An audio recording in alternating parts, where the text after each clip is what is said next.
Well, it was pretty hot this afternoon, so it was kind of a vacation. I took the bike into town, and when I was there, I hit a couple of thrift stores, and I run across this. One of the old Coleman stoves.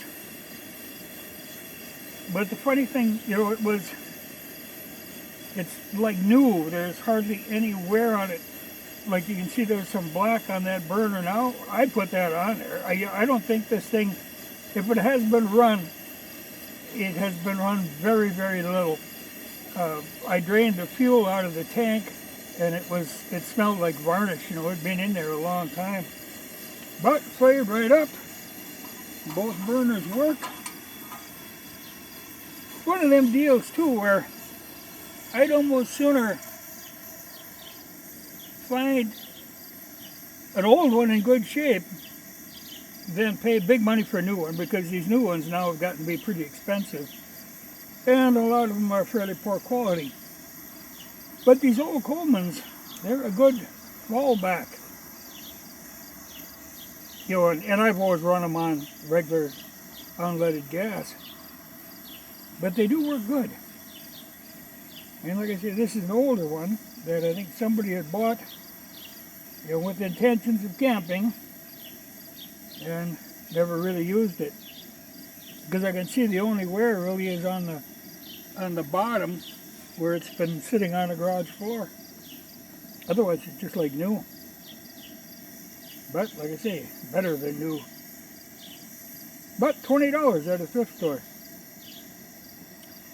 And I have one of the propane ones, but they're, it's not as flexible as what these are. You do have to pump these up and that sort of thing, but that ain't that big a job. But just funny to find that older one in that good a shape.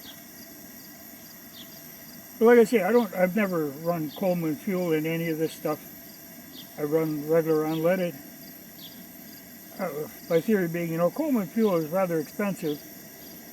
Even if I should have to replace that generator tube, because the only thing that's going to go bad is this generator tube will eventually, if you're burning leaded gas, it'll lead up. And if you have to replace that, not a big deal.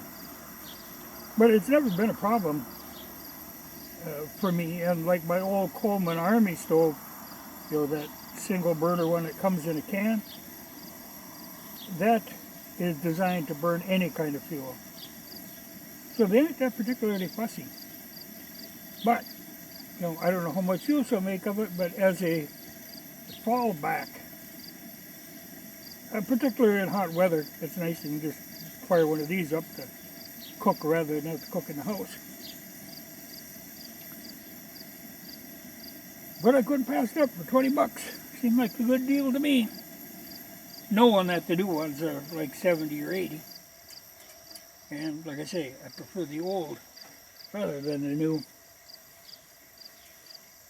Old quality always beats new crap.